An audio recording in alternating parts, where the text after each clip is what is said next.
G'day guys. There's something really pressing on my heart that I want to speak about and speak to, if you will.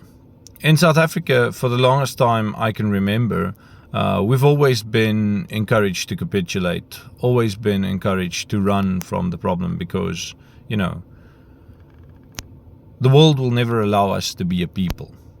That's the main rhetoric that I grew up with. We can't stand up for ourselves because America would never allow it and the Europeans would never allow it. They'd hate us, blah, blah, blah, all of that kind of stuff, We can never have our fatherland back again because nobody will allow it. And we have to prepare for the doomsday, the ultimate day where we will be persecuted, and then we need to group up, run away, and somehow mount a defense from there. But this grieves me. This absolutely, it's the worst kind of message that you could ever put out to your people.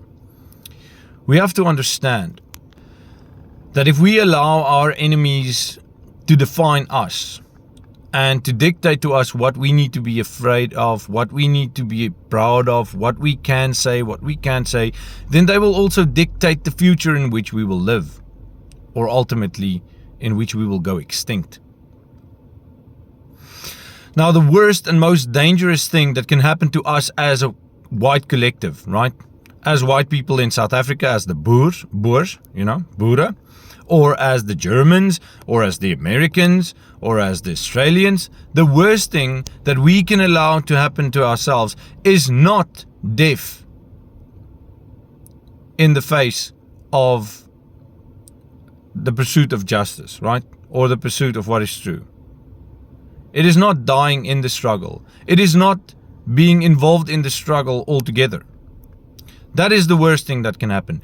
The worst thing that can happen to us is allowing ourselves to be convinced by cowards that we have no chance at victory, that we have no right to exist. Not cowards on the other side. Those are your enemies. They instill these kind of rhetoric in our cowardice leaders. The time for us as the youth, the white youth of the world, has come to take responsibility for our future, to set an appointment with the future. And we cannot do that under the guise of running and fleeing. We do not need to run. We do not need any token personality of some community to give validity to our existence. Me, being a white man, is reason enough to fight for my future.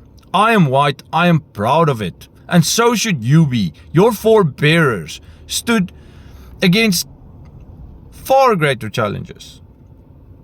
We should not allow our enemies to define us. We define our future. We are the masters of our destiny. Thank you for listening.